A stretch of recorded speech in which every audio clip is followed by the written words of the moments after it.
Follow Paddy Power on Snapchat. The username is @ThePaddyPower, and we promise there won't be any boring snaps about gigs, the weather or the gym. Let's find out what Snapchat is. Hi there, welcome along to the Racing Post Weekend Football Postcast. I'm Bruce Millington, and joining me to look ahead to a fantastic weekend of football is a top team indeed. Mark Langdon and Dan Childs from the Racing Post, two of the finest football judges I know. And we've also got, and she's warmly welcome back to the Postcast, Amanda Nicholman from Paddy Power. She's got all the odds, hopefully some winners as well. Right, then what have we got? North London Derby this weekend. That is going to be an absolutely superb game, I'm sure. Loads of other fantastic TV action. In actual fact, 1, 2, 3, 4, 5, 6. Oh no, they're not all televised. Yeah, they are. 6 televised Premier League games. Incredible scenes. So hopefully we've got all the winners there, right across Europe, further down the divisions, and a chance to win a free bet from Paddy Power. Right, before we go into our game-by-game preview, we'll do the 6 questions. Everyone gets 2 each and then gets to answer the one they wish they'd been asked. Mark Langdon, we'll start with you, and we'll start with Chelsea. A, should Antonio Conte go? And B, if so, who should they bring in to right the ship? No, I don't think they should get rid of Conte, because I'm not sure he's necessarily the problem. I mean, it feels like the transfer policy was all wrong, I think, in the summer, and Jose Mourinho complained of something similar not that long ago. So I think that there are clear issues there. That they are going to get rid of him. I think it's pretty clear that next season Chelsea will have a new manager. I think Thomas Tuchel is definitely worthy of a big job. He took Borussia Dortmund. They played better football than the results suggested. That they weren't far away from really challenging Bayern. He speaks perfect English. Does seem to have a problem with the powers that be at Dortmund. So maybe that's not going to help him necessarily at Chelsea. But whoever goes to Chelsea is only there sort of 18 months, 2 years, aren't they? Anyway. What's Tuchel's style? Aggressive, attacking, sort of modern football, really. Okay. And you say the transfer policy. I mean, I suppose that begins and ends with the fact they brought back a Yoko, doesn't it? It doesn't only tremendous effort that, wasn't it? Even by his standards. Ross Barkley, Danny Drinkwater. I mean, where they left themselves massively short in terms of up front. Zappa Costa. I mean, where they just seem to be picking these players out of a hat almost. I mean, paying a few quid for them. They are, yeah. I mean, they've spent money. They definitely spent money. No doubt about that. I mean, you can maybe falling out with Diego Costa wasn't great from Conte. That seems to have spiralled with David Luiz and Wysel Matic to Manchester United. They're a very strange summer Chelsea had. I think a lot of people sort of saw these issues coming. It's not like they're sort of being wise after the event. Okay. Dan, your first question. What one thing would you do to make the FA Cup better? To make it better? Or do you think it's still pretty magical? I'm not sure you can. I don't think it's magical anymore. I think that it's definitely lost a bit of its magic. But I don't know how you're gonna make it better. I mean, all the talk is about reducing replays, even more. I mean, that's just going to turn it into more like the League Cup is right now. I'm just not sure you can generate what was there in the past, where it was just a really special competition. And it was almost cup final day. I remember in my lifetime was a bigger occasion, and it felt even more important to win the cup than to win the championship sometimes. So maybe just stop all televised football and just televise the cup final. No, I just think it's all you can do really is arrest the slide a little bit, and that means to me trying to preserve as much as of what's there at the moment and not dumb it down any more in the future. That's all I can think of, really. Okay, Amanda, over to you. You're a Man U fan, aren't you? I am indeed. Right then, what do you think of this Man U team? Because they were being called boring earlier this season. Are they still boring, or are they getting a little bit more interesting? And where do you think they'll finish this season? I think they have been a little bit boring, and just in the last few weeks since after Christmas as well. I just think they lack that bit of fluency. I mentioned that a few weeks ago as well.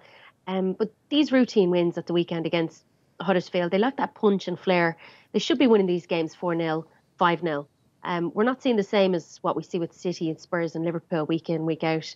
I think with Ferguson's United, when they were on the attack, you were expecting a goal, and that just doesn't seem to have the same intensity here. You're almost expecting it to go wrong or to go wide. So they do have the same goals, though, in saying that, as Spurs and Arsenal, and a few more than Chelsea as well. I do think they deserve to be second, and I'm gonna say they're gonna finish up there as well. Have you got any prices on the old betting without City? I do, yeah. Man United are 4-6, Liverpool 11-5, Chelsea 17-2, Spurs 17-2, and Arsenal 100s. Interesting. And by the way, talking of betting related to the questions, we should just see if you've got anything on next Chelsea, boss. Yes, I have that as well, and it is Luis Enrique is favoured even money. We've Gus Hiddink at 17-2, Carlo Ancelotti 17-2, Joachim Low is at 9s, Allegri at 9s, Diego Simeone at 9s, and one that Mark mentioned, Thomas Tuchel, is at 12s. 12s, okay. Right, back to you then, Mark. What's the nicest World Cup kit you've seen so far? They're all being launched at the moment, aren't they? Yeah, they are. I don't hate the England one. No, it's very inoffensive, isn't it? Yeah, it is. I am always a sucker though for Argentina. I just love their. I don't know if it's because of you see the older films of the ticker tape and everything. It feels like a proper football kit. So is that Adidas? Yes, I believe they are Adidas. Certainly, yeah, because they've got the Messi connection. As far as I'm aware. Have you seen the new Nigeria? I haven't. No. Oh, beautiful. Do you remember the old Arsenal away from the kind of Rocastle Winterburn era? It was yellow, but with blue kind of upturned chevrons. Yeah. This is what it's like. It's like pale green with white triangles tessellated through it, and then black and white sleeves. It's really nice, honestly. But check that one out. It's a beauty. It's not skin tight, is it? Oh, that was Cameroon, wasn't it? Went with the skin tight Puma one. Yeah, I'm not sure about that. I'm not sure about that. I hope it's more popular than the Arsenal one because I think a lot of their fans they used to say it was like a tractor. Didn't they? But okay, yeah. The good thing about the England one and all these ones is that Nike have got away from those silly random sock colour, haven't they? I couldn't have that at all. Okay, now back to serious football questions for you, Dan. How has Carlos Carvalhal rejuvenated Swansea? It's been pretty sudden, hasn't it? It has been sudden. It was an inspired choice, really. I mean, not many people are going to think about a guy who's been, effectively sacked, by a Championship struggling team, to bring him in. And they probably didn't have a lot of choice as well at the time, but. They play, you've got to remember, at Sheffield Wednesday, he's had 2 years, bit of a victim of his own success, really. He's reaching the playoffs 2 times before he went there. Sheffield Wednesday's expectations weren't actually that high, so he kind of created that expectation. So he'd done a good job for a long time. At Wednesday, they're a very organised team, often play 4-4-2. He's tweaked that a little bit when he's first gone in at Swansea. He was known to be a very good motivator of his players as well, so that's helped get that bounce as well. So you're not seeing dramatic changes. You're seeing organisation on the pitch and more motivation from the players. There was more that could be got out of this Swansea team. And I watched them at Watford, one of the first games he was in charge. I think it was either the first or second game, and they impressed me straight away. They're probably better than I've watched Leicester play there, who were on a great run, and Watford had beaten 2-1 a couple of weeks before. Swansea went there, played better than Leicester did, and looked at a decent side. And I said at the time they were about 8 on to go down. This is crazy. They have got a decent chance of staying up. You did say that. You did say that. Yeah. Did you still think they can stay up? Yeah, absolutely. Yeah. I mean, I look at this.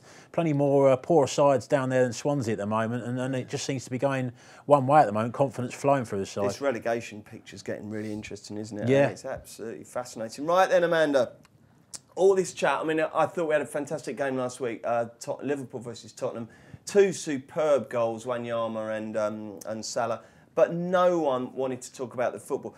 Has it gone too far, all this talk about refereeing controversies and VAR, or do you find it interesting? I do and I don't, but I completely agree.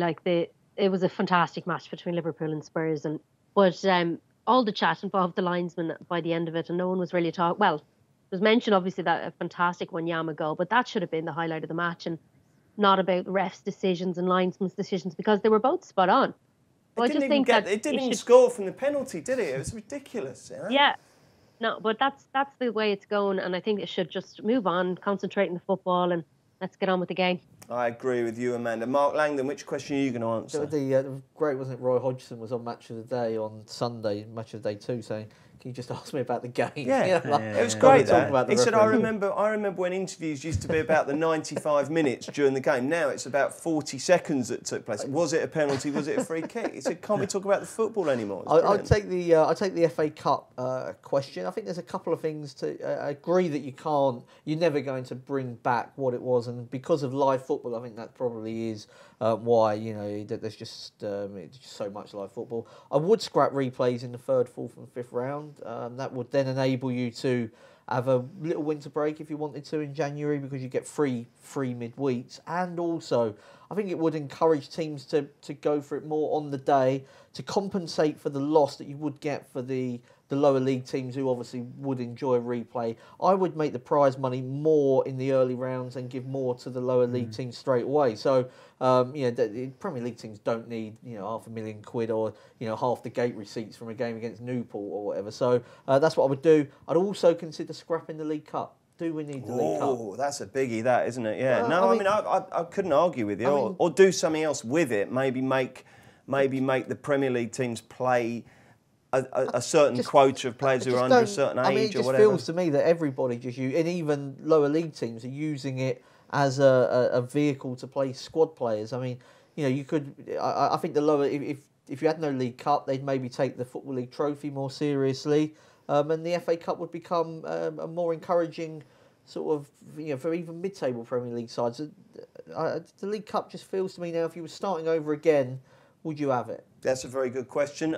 Dan, which one are you going to answer? I'd go back to the Liverpool Spurs game. I just felt really sorry for the linesman. I just thought he got so little credit for doing a fantastic job. Yeah, and he was brilliant on both counts, because he with the first goal he was right as well in making sure that he was aware of Jonathan Moss of the offside in trying to get that right. I mean, could have helped Liverpool actually, his intervention for the first penalty, which seemed to be missed, and the second one he was so brave, I thought, to give the decision. We're always asking linesmen, saying, if you see something, then help the ref, get involved and let him know, and he did exactly that, and rightly so, and he's getting pelters for it. Yeah. I mean, to me, if I was higher up there looking at performance, I'd be saying this guy, I mean, he's done a fantastic job. He should be promoted. Couldn't agree more. And in the earlier game, I was at Selhurst Park, and there was an incident, and I said he's pulled Benteke's shirt there. I said, that's a pen. All of a sudden, Lino starts waving and he gives a pen. It was fantastic. Yeah. It's great when they do that, isn't it? I suppose the only trouble is that it's so rare that they do it that they don't always see it. I mean, you get this. You always get them. Why don't they give them all the time? They might not see them all the time. Exactly. It's not like they think, oh, actually, do you know what? I'll wait for that one. I mean, it's like 12 people in the penalty box. You can't always see the tug that you can see on the camera because the camera's high up. But if you had the goal line officials, they would see more, and it would stamp it out. The perfect example. It was on his side, looking right at it, so he's thought, I can see this totally clearly. There's a mistake being made. I mean, I'll give all credit to him. Eddie Smart, his name was. What a good man Eddie Smart is. Well played, my friend. Amanda, which question are you going to answer? I suppose I'll go with the Conte one, since we've gone through the rest of them. Do I think he should go? No, I don't. But I think he will, and I think Luis Enrique could be the main man for it. He clearly is an even money favourite as well, and I think he would be a fantastic Chelsea manager as well. But they have some issues there, Chelsea, and they need to sort them out, especially with the Champions League coming up. Massive game for them, and they need to get their head back together. Yeah, it'd be interesting if Enrique gets the call before the Barcelona tie, wouldn't it? That'd be good. Excellent, thank you very much, folks. We will be back with Tottenham v Arsenal next. Success ain't earned, it's bought. That's why at Paddy Power, we paid the big bucks for the best tech nerds in the world to develop our new, fastest ever app. Download the new app from the App Store or Play Store now. 18+, begambleaware.org. Right then, being no doubt, the game of the weekend takes place at 12:30 at Wembley on Saturday. It's Tottenham versus Arsenal. We've got our two resident Spurs fans in the chair, but they're going to be as impartial as ever and give us their big match verdict. This is going to be an absolute cracker. And to set the scene, Amanda, how do Paddy Power bet? Yeah, Spurs are even money. The draw 13-5 and Arsenal 13-5.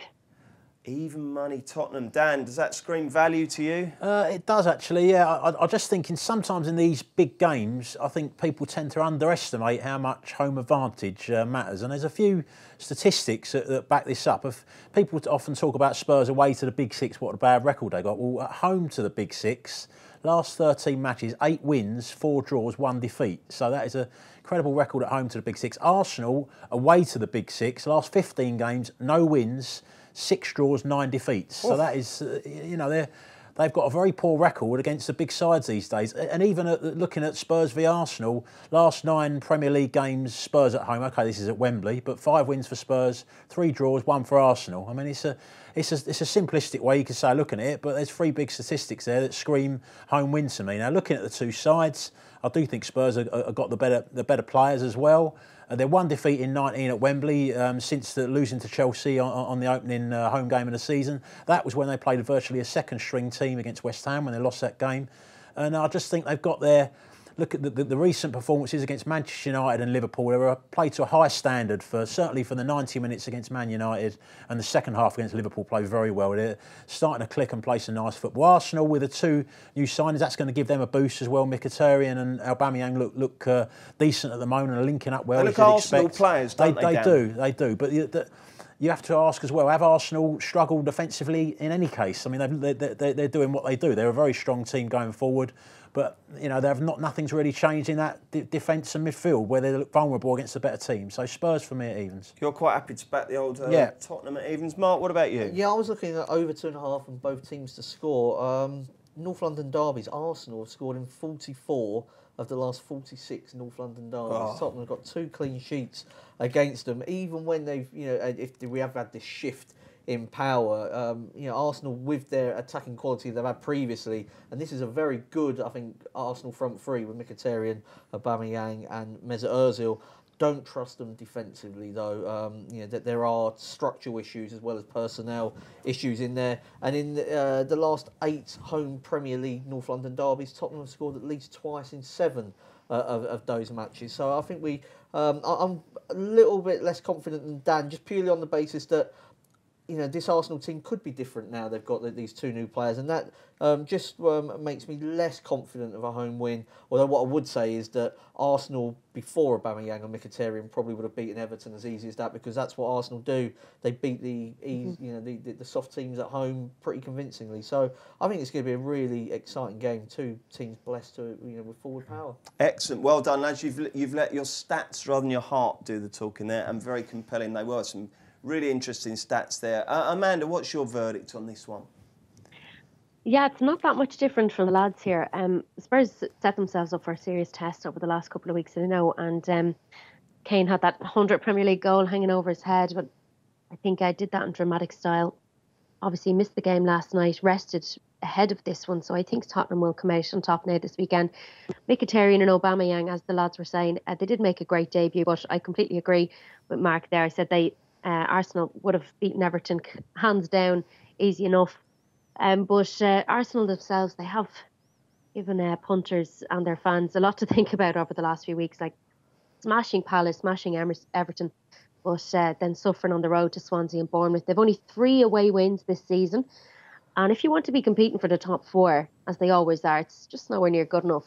I wouldn't touch them away with only 3 wins this season. 3 away wins this season, I should say. And I'm going to go with Spurs to win. But I'll agree with Mark there. I'm going to say both teams to score and a Spurs win, which is 11-5. Righty-ho, let's move on to the 5:30 game. It's Man City versus Leicester City. Amanda, just how short are the champions-elect here? Yeah, very short at 1-6. The draw is 6-1 and Leicester 13-1. 1-6, Mark Langdon. Yeah, I mean, it's just, if City are the best team in Europe and they're favourites to win the Champions League, then that's kind of the price they are going to be going off against essentially mid-table opponents, albeit that Leicester could be the best of the rest, I suppose. But the way I was looking at it was second half to have the most goals. Man City played 19 home matches this season. 15 of those have seen more goals in the second half. Not a huge sample size, but I think that it's pretty clear what teams do when they go to the Etihad. They try to defend for their lives and eventually run out of steam, or City find a way through. So I don't really see anything different. I mean, the pattern of play in Man City games is virtually the same whether they're home or away, really, but even more so at the Etihad. And I think Puel is a shrewd enough coach to make it at least difficult initially. Before City come through and win the game, probably 2-0 or something. What's the Mahrez situation? He's not going to play in this game. Is he AWOL? He is, yeah. Is he? I'm right and all. I'm Team Mahrez in this situation. Oh, yeah? Yeah, I just think he's done enough at Leicester for them to say 65 million, okay, Why didn't they sell him? They wanted 90 million. So I think he's got a right. When he sees Kante go for 35 and Drinkwater go for 35, Vardy didn't want to go. He turned down Arsenal, so that's fair enough. But I just think that Mahrez for 65 million or whatever it was around that figure. How long do you think he should be allowed to be AWOL for? Well, I mean, if he carries on, if he goes back and plays to his best level, they might not sell him in the summer. I mean, he gave everything for the club for a long time, and maybe if I supported Leicester, I'd feel differently. But just looking at it from the outside, it's an occasion, a rare occasion when I feel a little bit sorry for the footballer. Okay, Dan, what do you think's going to happen at I think it'll be a few more goals in the game. Leicester are still, even without Mahrez, one of the better counter-attacking teams. The new player that's come in, Foussini Diabate's looked a lot of pace about him, a lot of ability as well. And I just think with him and Vardy, I mean, Demarai Gray could come on as well and be involved. They have got potential there to spring good counter-attacks. And City, there is still a bit of vulnerability defensively sometimes. 2 clean sheets in their last 9 home games, so that's not fantastic defensively. Leicester have scored in 8 of their last 9 Premier League away games, so they've also scored in 6 of their last 7 visits to City. So they are capable. I think on the break, City will win the game, I'm sure, but I just think Leicester might nick a goal as well. So City and both teams to score at 7-5. That makes a lot of sense. Amanda, what's your view? Yeah, I actually read an article there on Mahrez this morning, just apparently saying that he will play for Leicester again if they guarantee his release in the summer. So that's well, obviously it could be just rumours, but that's what I heard this morning anyway. So I think that's a fair enough deal. I agree with the lads. City, they had many chances last week to take the 3 points from Burnley. It's not often they take the foot off the gas and were caught late. Leicester, on the other hand, they only managed a point last week in a match they should have won against Swansea. They had their chances, 60% possession, 5 shots on target. The Swansea's won. And as mentioned there by Dan, I thought Diabate played a great game. He looked really decent. He was involved and creative, and I think we'll see him on the score sheet a lot throughout the second half of the season. But I'm going to go with a City win here, but I agree that there will be goals in the game. Man City win and over 3.5 goals is the only value I could find at 13-10. 13-10. OK, let's have a quick whiz through the rest of the 3 p.m. games. Only 4 games for the Soccer Saturday crew to bring us. And we'll start with Everton v Palace. So we'll have a quick show of betting and a very quick verdict, Amanda. Away you go. Everton 6-5, the draw 21-10, and it is 5-2 about Palace. Everton were all over the place against Arsenal last week. Sakho out for the season is a massive loss now for Palace, but I think they could still get something. So I'm going to go with draw, no bet Palace at 6-4. Mark? I'm just going to go for the draw. Don't like Everton. I thought they took advantage of the Mahrez situation when they won that game. Palace, no Zaha, takes away a lot of their attacking intent. You've got your head in your hands there, Bruce. I still think, though, that Hodgson will fancy his chance of being able to get a point from the game. I mean, there's nothing special about Everton. I don't rate Everton, but they have lost one of their last 9 Premier League home games, so that was against Man United. So they have been picking points up at home. Odds against, I'm afraid, without Zaha and Sakho, who was very good as well, just takes a lot away offensively. So Everton at odds against for me. I think we're in massive trouble. I must admit, and I hate doing it, I've been backing Palace for relegation 9-1 down to 7s. I think our record without Wilf is absolutely appalling. And it's not just him. I mean, we've got so many injuries. So I think you'll be fine simply because the manager is such a good manager. They've not had, before when they've not had Wilf, they haven't had such a good manager in charge. I just think he'll organise them enough to get enough points. I hope so. Right, Stoke versus Brighton, Amanda. Stoke 6-5, the draw 21-10, and Brighton priced up at 13-5. I think it's early days for Lambert at Stoke, and I'm not confident that they can stay out of the drop zone. Brighton have a few goals in the tank, and then last week they scored 3 and picked up 3 vital points. I'm going to side with a draw here, 21-10. Okay, Mark. Yeah, me as well. And the draw, I always see the draw in these sort of teams that are in the sort of bottom third of the table. Well, all these 4 games fall into that category. I bet loads of people are going to do those Yankees, aren't they? I mean, Stoke had a similar game, very recently against Watford, and couldn't find a way through in that 0-0 draw. I think Brighton are good enough to get a point.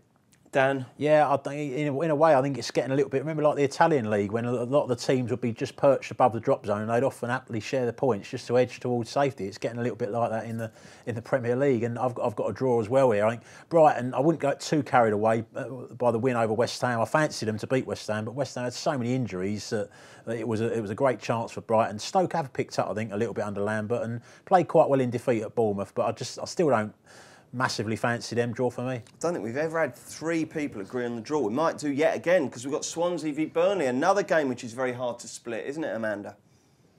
Yeah, Swansea are 11-8, 2-1 draw, and 23-10 at Burnley.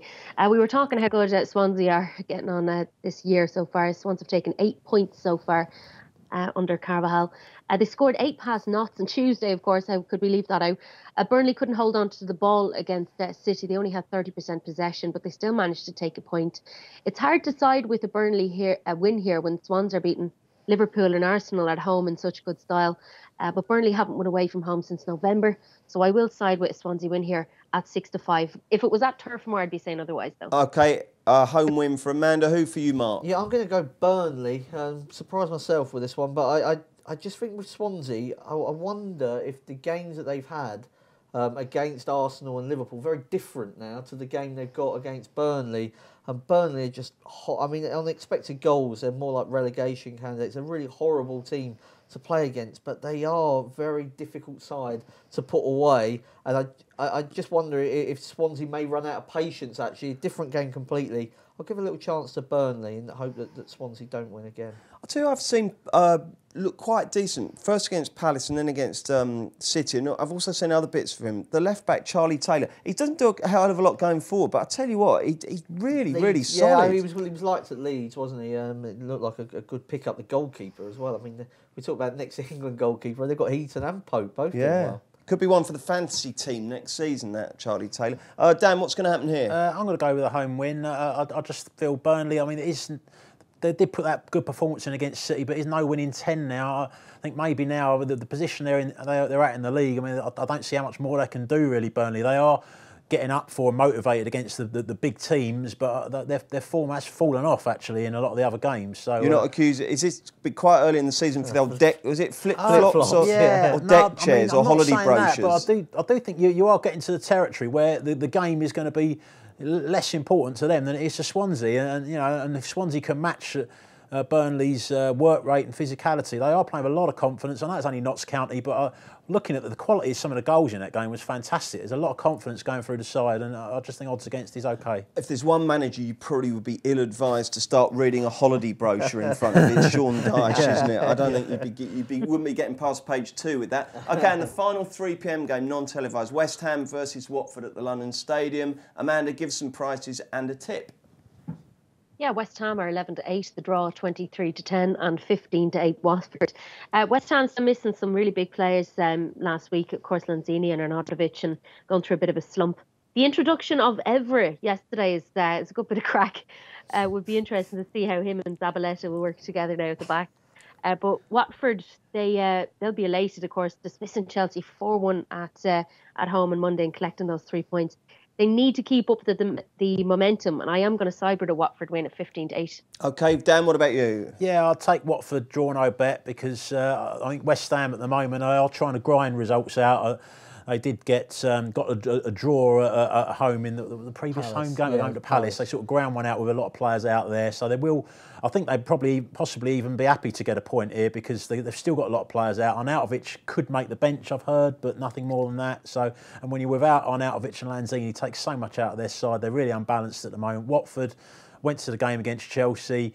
What impressed me most was when it was 11v11. I mean, everyone's against 10 men, you can dominate and take control of the game. But they were the better team 11v11, and there's some big changes he's made there, bringing in players, made the Pro Deals come in from the cold, made the defence more solid. Mariappa as well at right back, they're more solid there. Capu's started to play, coming to midfield. He's been frozen out before. They've got energy in there now. They're a different team. Deeney escaped his ban as well, which he probably should have got, but they look good at the moment, and De La Feu, I mean, was fantastic against Chelsea, and looks a great loan acquisition. So Watford draw no bet for me. They had their old swagger back, didn't they, Mark? Yeah. What do you think will happen? Yeah, Watford. West Ham got so many injuries at the moment that it's difficult to fancy. Could get dragged back into relegation trouble actually, unless they start getting some of these players back and back quickly. Because Arnautovic, even if he's only ready for the bench, might be another couple of weeks before he's fully up to speed or whatever. Okay, let's get the naps. This will not be beaten. 3 out of 3 last week, weren't we, Mark? You, me, and Henry Hardwick. Yeah, so let's see if we can go 4 out of 4. Amanda, you go first. Well, just actually, as you mentioned, the draw Yankee, that's 95-1 about those 3 o'clock games all ending up in a draw. That could be an interesting That'll be popular, I'm telling nibble. you. Yeah. Go on then. It's not my nap, though. My nap is Spurs and both score. It's the Saturday nap here. I think Arsenal, as mentioned, they've only 3 away wins this season, and Wembley is certainly no easy place to go to and get a win. Goals galore, but Spurs to come out on top at 11-5 in that. Dan Childs. I'm going down to Sky Bet League 2 and Forest Green are away to Newport. I mean, Newport was such a great, big occasion for them emotionally and the energy they put into that performance against Spurs the other night. They worked so hard, to keep the score down and keep it respectable. Lost Pipe, the right back, to a hamstring injury during the game. Put a lot of effort into it on a Wednesday night. Got to then play on Saturday against the Forest Greens team, who they've been a lot of investment in January to make sure they hold on to the place they earned last season coming up from the National League. Brought in 10 new signings. Since then, they've won 3 games out of 6, which is decent considering how they were playing before. I think they can win this, and 11-4 is a good price. So Dan thinks with a broken pipe, Newport might be leaky. Mark, what do you think? I'm going to go for a double, another one after last week. 13-10, it pays roughly. Wolves to beat QPR. QPR have lost 7 of their 8 games away from home against teams currently above them in the table, and Atletico Madrid to win away at Malaga. Malaga have scored 1 goal in their last 7 matches, bottom of the table. And Atletico are around about 8-13, which looks a very fair price to me. OK, I'm going to keep it short and sweet. Bristol City, I think they're going to get themselves back on track after a bit of a wobble, and they're at home to Sunderland, who look absolutely bloody hopeless. OK, competition time. Congratulations, first of all, to Emily from Middlesex. Well done, Emily. You are this week's winner of the free £25 bet from Paddy Power because you got last week's question right. If you want to follow Emily and win a free £25 or €25 bet on next week's show, simply tweet the answer to the following question using the hashtag Postcast. Which team is favourite to win this season's FA Cup with Paddy Power? And by the way, Amanda, you don't have a show on the FA Cup by any chance, do you? Just give us a second there. I'll tell you what, we'll have a break and then we'll come back. We'll do the break and then we'll get a show of betting from Paddy Power. Success ain't earned, it's bought. That's why at Paddy Power, we paid the big bucks for the best tech nerds in the world to develop our new, fastest ever app. Download the new app from the App Store or Play Store now. 18 plus, begambleaware.org. Hi there, Bruce Millington, Mark Langdon, Dan Childs, and from Paddy Power, Amanda Nicoleman. We are looking ahead to 3 live Premier League games on Sunday. Yes, it's one of those absolute orgies of top-notch football that is bound to cause all sorts of domestic strife, but who cares? And we've also got a Monday night game as well. So, great stuff for the football fan. And we'll get stuck into the first of those. It's Huddersfield versus Bournemouth. Takes place at 12 o'clock at whatever... What's it now? It's not the McAlpine, is it? The Gal Farm? It's been called all John sorts. Smith's John stadium, I think, Smith's, is it? yeah, Okay, yeah. gone back to that. Righto, Amanda, before the boys give us their verdict, perhaps you could set the scene with a show of betting. Huddersfield versus Bournemouth. Huddersfield are 9-4, the draw at 21-10, and Bournemouth 13-10. 13-10 Bournemouth, Mark. That does it for me. Does it do it for you? It does do it for me, yeah. Beating Chelsea and Arsenal recently. Eddie Howe, one of their managers that believes in sort of the process more than... he doesn't get too carried away with these little streaky wins and defeat sequences that they had earlier on in the campaign. He's one that believes if you just do the right things every week, eventually you'll get what you deserve. And Bournemouth are now getting what they deserve. They're a good team. They're a well-coached team. I think they're they're outside of the obvious sort of big six. They're one of the better sides in the Premier League. Huddersfield have won 2 of their last 15 matches, 10 defeats. That's in the Premier League, sorry. 10 defeats. Some of the not all of their players, but they were in an FA Cup tie in midweek as well, which maybe doesn't help with the planning. Bournemouth to win. Yeah. Dan? Yeah, I'm all over Bournemouth here. I mean, 7 undefeated now in the Premier League, including those wins over Arsenal and Chelsea. Huddersfield lost their last 5 in the Premier League. Each of those was by 2 goals or more as well, so they're not even getting close to getting results at the moment.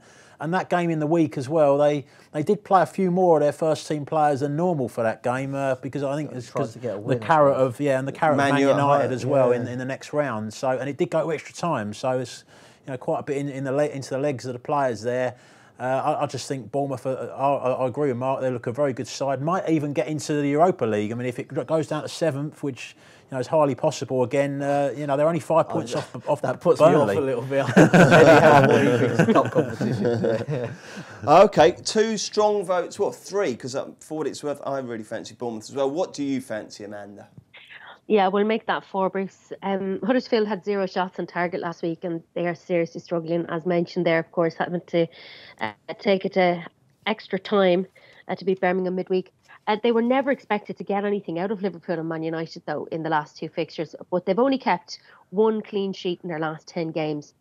Bournemouth, on the other hand, unbeaten in their last 7 matches, and they've had a really good few weeks of results. Chelsea 3-0 at the Bridge and comeback victory over Stoke last week. They are the informed team, and I'll be siding with them. 13-10 is good, but I'm actually looking at this one here.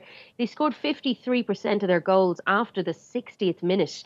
So I'm going to actually say draw half-time, Bournemouth full-time, which is now 9-2. Oh, getting very flash. Okay.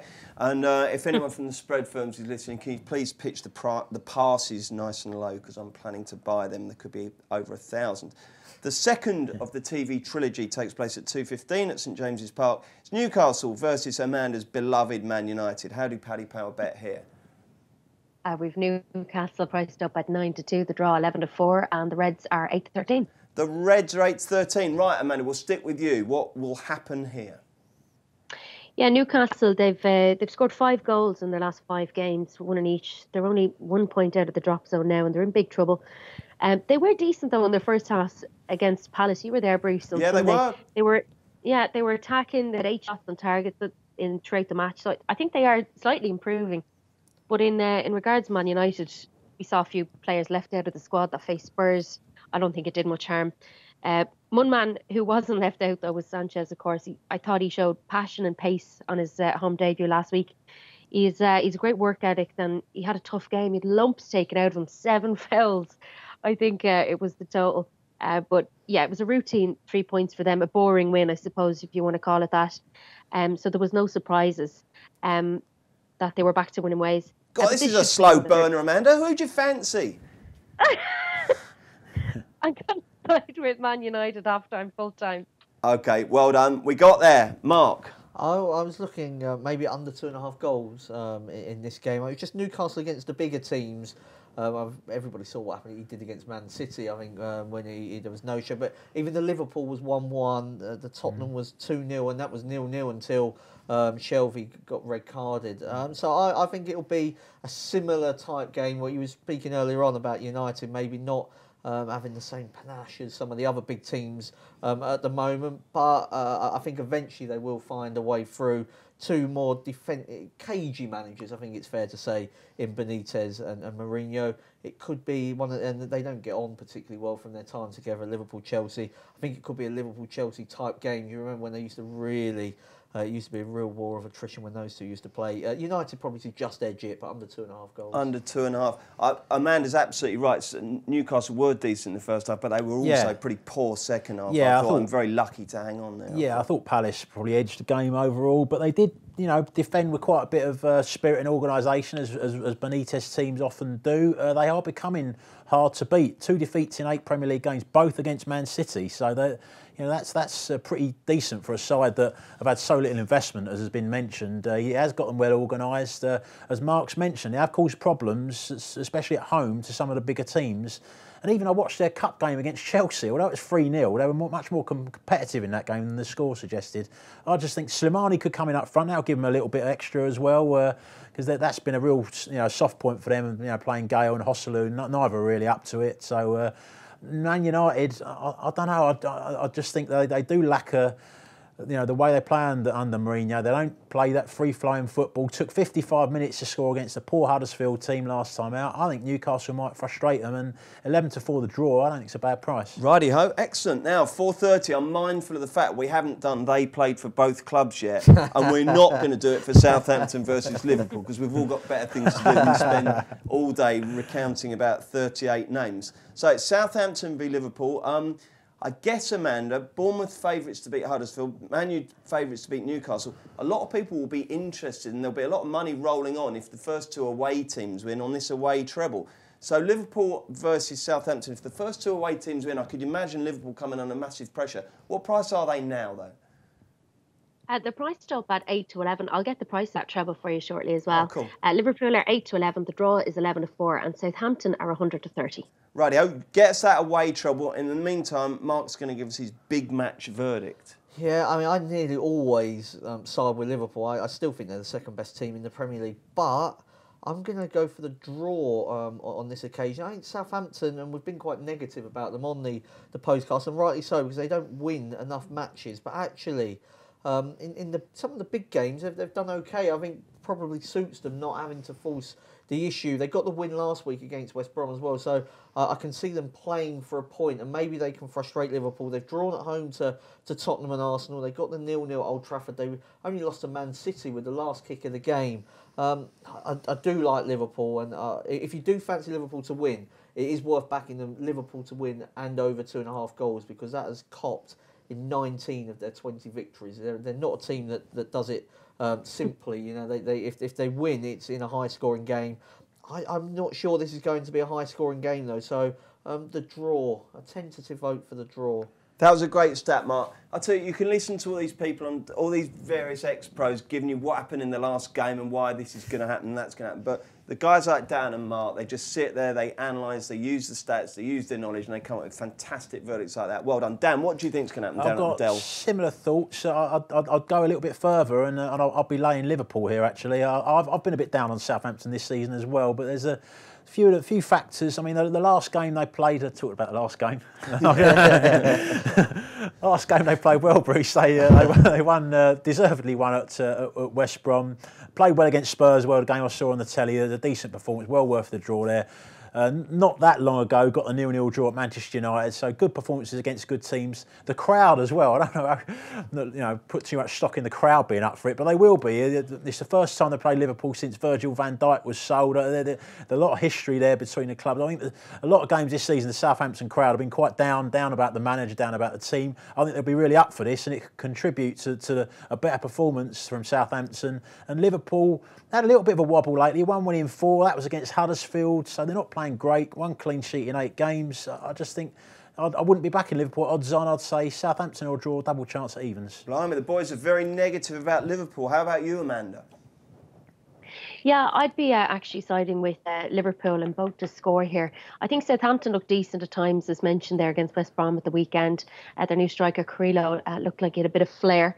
But I also thought that Liverpool looked much better defensively in the first half anyway against Spurs at the weekend.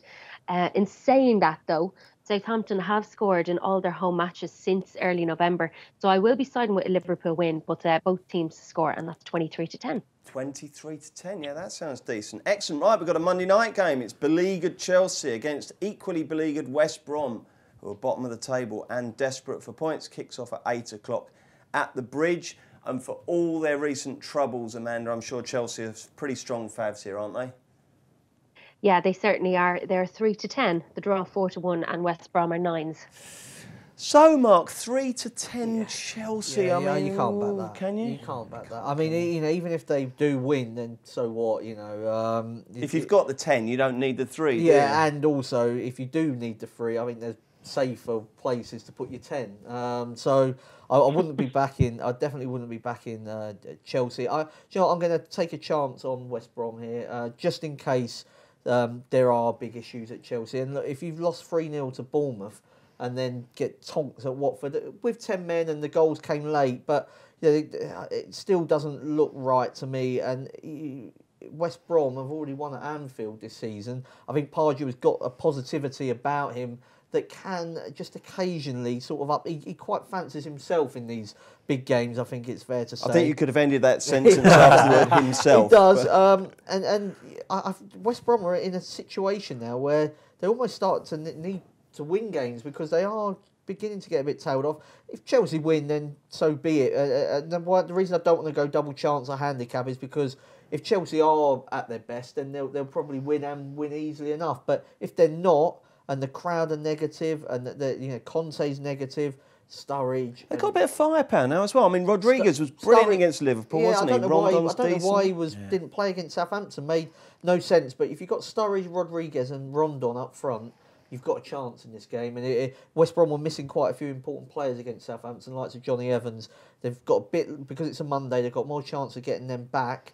And they played well at Anfield. Why can't they play well at Stamford Bridge? So a friendly fiver on the throttles, maybe. Yeah, I'd rather be on the outsiders in a situation like this. How about you, Daniel? Yeah, I'd echo a lot of that. I would go on the double chance just so you got the draw on side. You're still getting a decent enough price, 23-10, West Brom or the draw. A couple of the players they had out last time contributed to a disjointed performance. They've got Kieran Gibbs is expected to be back. Krychowiak, who's been a really important midfield player for them, very important in the way they play. He's going to be back as well. So there's some positives there. Pedro went off injured for Chelsea against Watford, so takes another option away from offensively, and they're just morale-wise at the moment. Even, like I said before, even before they went down to 10 men, they looked a poor side against Watford. West Brom are just as, although they're at the bottom of the table, their performances haven't been that bad since Pardew's come in. Put some good performances in. The loss at City was their first away defeat in 4, so they've been showing some resilience on the road. And that came on the back of some hard games. Yes, they tossed it off there, didn't they? He even rested a few in that game to prepare for the Southampton game. It was sandwiched, wasn't it? Before the Southampton game. So I think they'll be, personnel-wise, they'll have a lot better prepared for this game, and I think they'll give it a go, and every chance they'll take some points. And how much would you two, as Tottenham fans, piss yourselves if they did get beat? Well, you know what, the thing is, with the situation with it is with Conte, you maybe want him to stay, and he could end up, if there are issues within that club. So, I mean, Chelsea have done very well when they've sacked their managers. But they won't keep him. They can't, can they? I mean, it's virtually impossible, isn't it? Well, I mean, you're flying against 10 years of form there. The journalists that are pretty close to Chelsea, and there's been a lot of leaks coming out of there, seem to suggest that he is going to stay. So that surprised me, but I found it quite interesting. Blimey. What do you think will happen here, Amanda? Yeah, I wouldn't be touching Chelsea either, even at home. So I'm actually going to go for a goal angle here. Over 2.5 goals in the match. Chelsea's last 5 matches in all competitions have finished that way, and West Brom's last 3. So that's what I'll be siding. That's priced about 8-11. Jolly good. And before we go, Amanda, can you just give us a show on the FA Cup if you've got that to hand? Yeah, sure. The FA Cup betting with Man City 2-1, Man United 100-30, Chelsea 7-2, 9-2 Tottenham, Leicester 11s, Southampton 25s, 33s bar. Cool, you tipped Leicester at bigger price. Who was it? Both of you, yeah, wasn't we it? did. Yeah, I mean, unfortunately, still a lot of the big teams look like they're going to get to the quarterfinals, but they're in with a chance. Excellent. Weekend plans, Mark? Which game are you going to? No, I'm just working on Saturday because we've got to get our Champions League sort of special ready for Tuesday's. Oh, that's in Tuesday's paper, isn't it? Yeah, so you're grafting away with that. So don't miss next Tuesday's Racing Post because we've got all the gen on that. And it's going to be brilliant, isn't it? This last 16 draw is fantastic, isn't it? This is the proper competition now. What about you, Dan? Off to the London Stadium? No. I'll be watching Spurs and Arsenal on the box after taking my son to his Saturday morning football training. So, yeah. Lovely stuff. And Amanda, what's the weekend hold for you? Going on a bit of a hike on Saturday and then football day for me on the couch on Sunday. Oh, lovely. Where are you walking? I've got up to Carlingford with a friend. Carlingford, it's up at the north. Oh, lovely. Excellent. Nice one. Yeah. Have you ever, if you go to Dublin, to the south of the cities, there's kind of mountain range there, isn't there? Is that? I've always quite fancied getting out into the hills of Ireland. I've never really done rural Ireland. There's plenty of good places to walk. I'm actually from there myself. Oh, right. Just from this, place called Tala. It's beautiful. Oh, lovely. Yeah. Excellent. Brilliant. Thank you very much, Amanda. Great stuff as always. Hope we will see you back on the Postcast very soon. Thanks, Mark. Thanks, Dan. Thank you for listening. Don't forget, if you do like the Postcasts, make sure you rate, review and subscribe on iTunes. Follow Paddy Power on Snapchat. The username is ThePaddyPower, and we promise there won't be any boring snaps about gigs, the weather or the gym.